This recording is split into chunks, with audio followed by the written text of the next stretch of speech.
Hello everybody, this is Toys R Us, and for this special video showcase I'm going to be sharing with you, this is the official release of the book that I absolutely love. So I've done a bit of a video on this already, but it had a totally different cover. This is the official Takara release of that book. This is a complete guide to Transformers, all of Generation 1 and all of Generation 2, including European and Japanese Takara exclusives. As I've said on many videos before, this book for me has just been so good. It's just brilliant to see all of the figures in all of their glory, in all of their modes. It's just without doubt, probably as you can tell by my voice, the best book ever. Right, on the front we have Star Convoy, we have Fortress Maximus, Star Saber, God Jinrai, Atlas, Rodimus Prime, and to be honest, I believe this is the Goodbye Convoy Optimus Prime because of the translucent blue windows.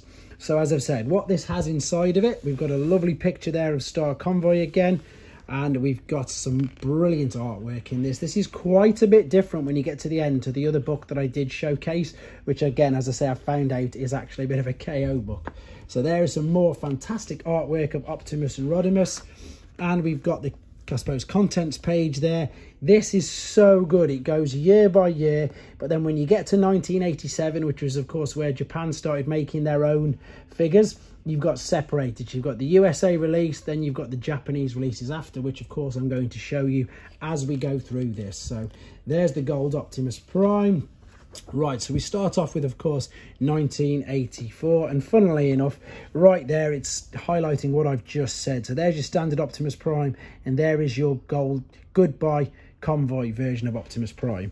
Now, you can't unfortunately see every single accessory that comes with them. You can see what they're holding, but it might be a bit difficult if you want to use this as an ID guide for parts. I think the Alvarez books are much better for that. But what I like about this, again, I'm going to gloss over and show you. You can see you've got them all. It's starting off with Cybertrons, as they call them, which is Autobots. So you've got all of what's known as Wave 1. And then we come on to the Decepticons, or Destrons as they were known. Again, you've got the two colours here. So Megatron in Japan was released with the blue leg, but then he had the red leg as part of the Goodbye Megatron set. And you can also see that he wasn't metal at first. He was a dull gunmetal grey plastic. Reflector was also released standard in Japan, not as a mail away, which is again fantastic. Moving on to 1985, so this is what we know as, of course, Wave 2 or Series 2. You've got the Autobots first, and then you've got the Decepticons with, of course, the Omnibots there as the mail-aways for the US. Wave 2, of course, again US. The reason why I'm saying US is because the Deluxe and Secticons weren't released in Japan. However, you've got there the beautiful differences between the two Astro trains. Of course, the black version was the Japanese one, and the standard purple one was all to do with Hasbro. I love the fact here they've got the powered up mode of the Constructicons in their alternate mode as well, which you hardly ever see. And again, so we're now up to 86. It's about to get really interesting, guys, so just bear with me. You've got mainly the movie figures at first. Again, all Autobots. Scramble City, as they referred to it, because, of course, you could scramble all the limbs. Coming on to the Decepticons. And we've, of course, got the Decepticon movie figures, Triple Changers, Tripticon, Scramble City Bots, Predator King. And here we've got, of course, the cassettes for Soundwave. Right, this is where it gets interesting, because this is where we sort of separate. You'll see in a second. We've got some lovely artwork there.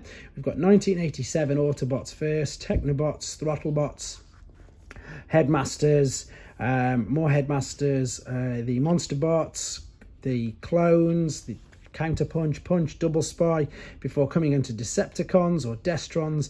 And again, exactly the same. We've got Abominus, Six Shot, the Headmasters, the Horicons, Scorponok, the cassettes, and the Headmasters. But this is where it gets interesting. There is the rest of the Target Masters for standard Hasbro. 1987 Japan only. So of course we have Raiden. We've got the additional sword that came with Fortress Maximus. I think you could actually buy it by itself, but it did come standard with the figure. I'll show you in a second. We've got the very hyper rare Japanese cassettes. A couple of these were reissued recently. And we've also got the super rare Headmaster Warriors, which were again just released by themselves and in individual boxes. We've then got Twin Cast. Sound Blaster, Stepper and Artfire, and of course these were Japanese exclusives. And then if I'm being totally honest, I'm not 100% sure what these are here. Moving on, that's the smallest section because that's the only small differences they had there.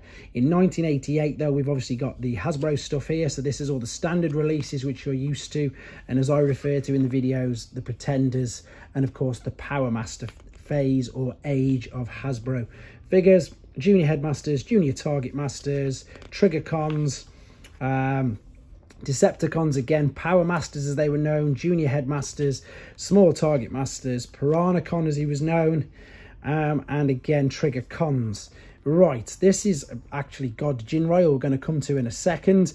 This is from the Japanese, but there's something else there which I'm being honest again, I don't 100% recognise. We'll come to that in a second though. This is the rest of the Pretenders, and again US exclusives because not all of these were released in Japan. Same as with the Decepticon Pretenders, you'll see that again only these three were released. Same as the UK to be honest. Pretender Beasts, Pretender Vehicles weren't released in Japan to my knowledge. Now, here we go. This is where it gets interesting. 1988 was, of course, Super God Master Force in Japan. So here is Jinrai, Super Jinrai, and God Jinrai, which I know it looks like Optimus Prime, but there's a very big and understandable reason when you watch the cartoons why he's called Jinrai. So here are now the God Masters, not the Power Masters. So you've got different decos for a couple of them, especially Ranger. You've got Aquastar, Zetkar, and Bullet, I think it was. These, again, were little God Master engines released by themselves. Most of these figures you'll see here, guys, I've got separate individual videos on if you want to have a look at them in more detail. Double Clouder, Six Knight, Ghost Shooter, Cab, Minerva, and of course Metal Hawk. This is what I was on about. Only the three main Autobots Pretenders were released with Metal Hawk, so none of the other ones, just them three. And of course Grand Maximus, the repaint of Fortress Maximus. Moving on to the Decepticons, Overlord, Buster and Hydra. Just the three Decepticon Pretenders. My White Whale at the moment, Browning, the Junior Headmasters again, but no difference in the paint jobs, and King Poseidon as he was known. The Sparkerbots, sorry, the Firecons have got different paint jobs, and so have some of the, where are they? There they are, the Sparkerbots as well. So quite a big arrangement of newer figures or new decos. And of course, Black Zarek. And then we've got, I suppose, this is things to look forward to over the next couple of pages, because that's Star Convoy coming up later on. 1989, of course, no cartoon made by Sunbow anymore. So we've got just loads of new figures. Small Pretenders, classic Pretenders, and not many Autobots, obviously, this time. We seem to have more Destrons, which is unusual usually. Monstructor, we've got Mega Pretenders and Ultra Pretenders, I think they were. There we are. And, of course, loads of the Micromaster sets, mini Micromaster sets, including Flat Top, slightly larger ones, Skyhopper and Ground Shaker, and then just the other little mini play sets as well. Okay, 1989, Victory as it was known in Japan. That was the cartoon series. Star Saber was the new Autobot leader. This guy appeared quite late on in the series, Victory Leo. I don't want to spoil too much about him, but it's very interesting to find out his origins. And of course, they can combine. There is Victory Saber. We've got Galaxy Shuttle, Road Caesar made up of Blacker, Laster and Braver. We've got Great Shot, and we've got Landcross. Again, I've done recent videos on some of these. These are phenomenal. Out of these 6 bots, you've got 36 different combinations of all these bots. 2 joint bots, a main bot, unbelievable toy. Moving on to the Decepticons, Desarus, Lio Kaiser, or Kaiser, I think, Lio Kaiser. And we've got all the individual bots, so of course they're all there with, these are members of the Breast Force, literally, that's not made up, that's their little chest pieces there which came off. This was a Japanese gimmick, and I forgot to mention with the Autobots, they had Brain Masters, that was their gimmick. Again, you can see all this in individual videos. Moving on to Dino King, this is just a straight up repaint of Monstructor, but all the Pretender shells were dinosaurs, not monsters. Then we've got repaints of Thunderwing, as Black Shadow and Blue Bacchus was, of course, Crossblades. And the classic Pretenders didn't come with any shells, they just came with the little bots in a 4-pack like that.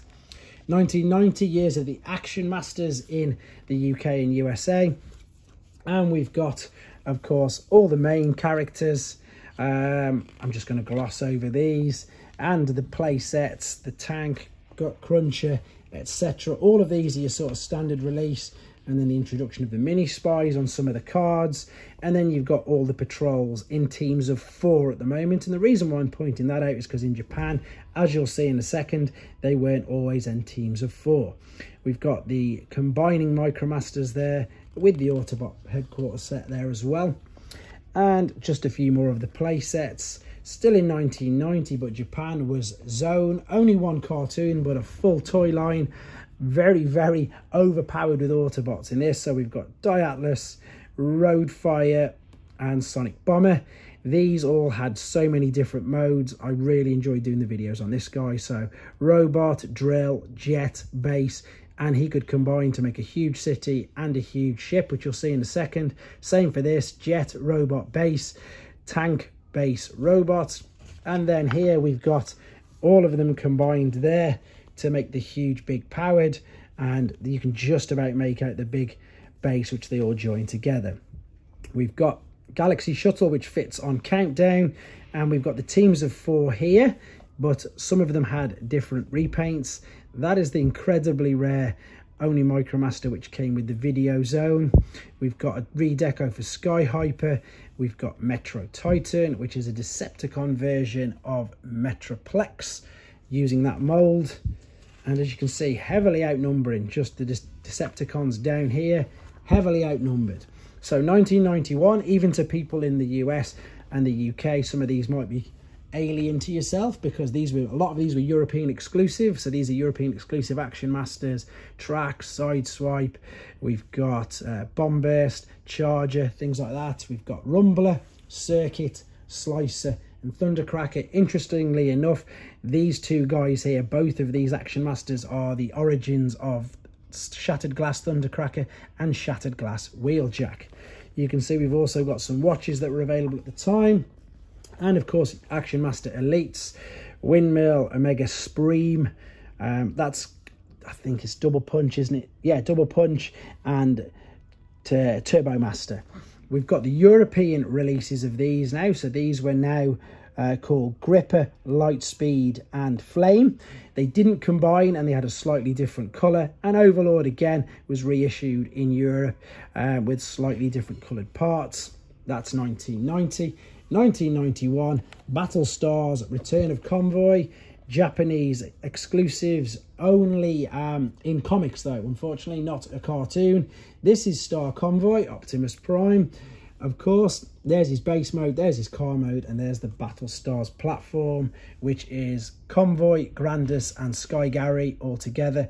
Optimus Prime was motorized so we could pull him along. This is Sky Gary. Again, Japanese really went to town with playability. So you've got ship, extended ship, base, robot, base, carrier, combined modes, just everything. The play thinking behind it was fantastic. Is this one 6-liner or is it 6-train? I always get these mixed up. I think it's 6. Let me see if I can read it. I know one's got red feet, one's got black feet. It'll come to me in 2 seconds. Now, this is what I meant about the Micromasters.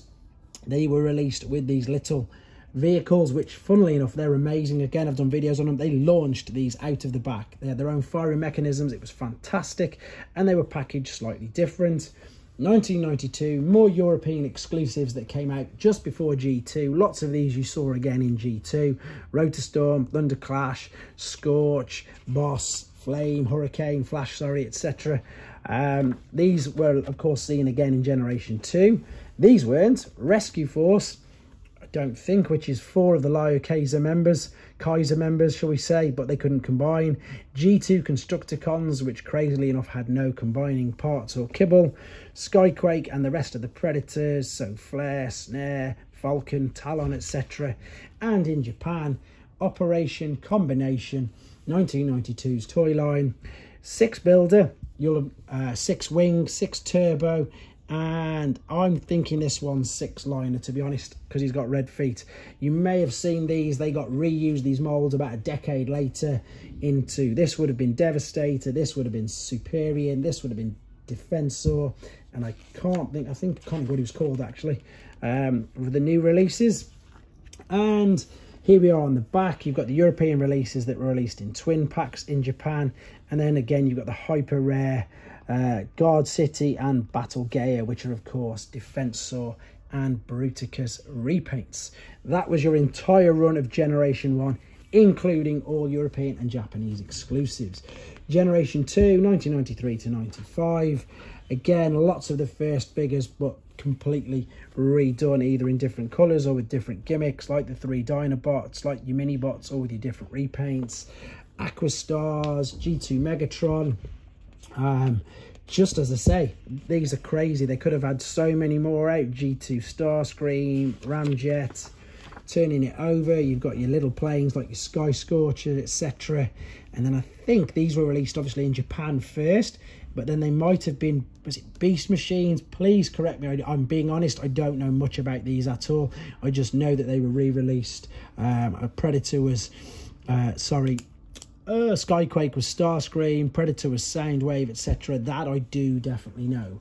1993, so we saw the official, as I say, releases in Generation 2 of Pyro, Clench, Iron Fist, Calcar, Fierce Swoop, Deathwing, etc. And then some more of the Aquastars and the little accelerators, that's what they're called. More figures from the Generation 2 line, 1994. You can tell I'm not too fond of these guys, that's why I'm glassing over it. And again, repaints of Bruticus, Superior. And look, we've got the original Laser Optimus Prime again, who we now know much more about. And we've got the G2 Jets. We've got Straff, Air Raid, Jetfire, Space Case Original, Hooligan, and Skyjack. And the GoBots now, I think these were called. I don't own any of these. I know that's Dirtbag and Gripper. And then these ones I've been doing videos on recently. So these are the GT version of Powered Masters, which we have Ironhide, Mean Streak, Bullet Bike, and Stacks. Oh, I still need to do a video on Stacks. Then we've got some beautiful, beautiful artwork of some of the G1 figures and toys. Great, great artwork here. There's loads more at the back of this compared to the other. Much more different artwork. We've got what I believe, and again, please correct me if I'm wrong, I'm presuming this is an e-hobby advert, because in the early 2000s was when they started reissuing all of the main figures. And what I've also found here is I'm pretty sure that it will be Shining Magnus down there. Again, he was released in the year 2000 in Japan, just before this book came out. So we've got some blueprints of, again, all of the figures. Beautiful, beautiful pictures there. We then move on to what looks like to be some interviews. We'll see that in a second. I'm just going to look at that for Metroplex. Fantastic. Triptychon as well. Some of the combiners. Loads more in this than there is in the other book. I think, as I say, that looks like a pretty much interview there. And then we've got some comics of TV Magazine. In fact, Boostin' Boys has been getting some of them, which is brilliant. And we've got some more collaboration, also, I suppose, information there with the comics. There's all your figures. Here is all the index, like so. What a great book, guys. But the good thing is this is the official one. So if you're after it for yourself, it is called Welcome to the World of Transformers. It is the complete guide to Generation 1 and Generation 2. My go-to book for absolutely anything, because it's got all of the exclusives in from Japan and Europe. Thank you very much for watching, guys. I hope you enjoyed looking at it too. Take care. Thanks for watching. Like and comment, and don't forget to subscribe.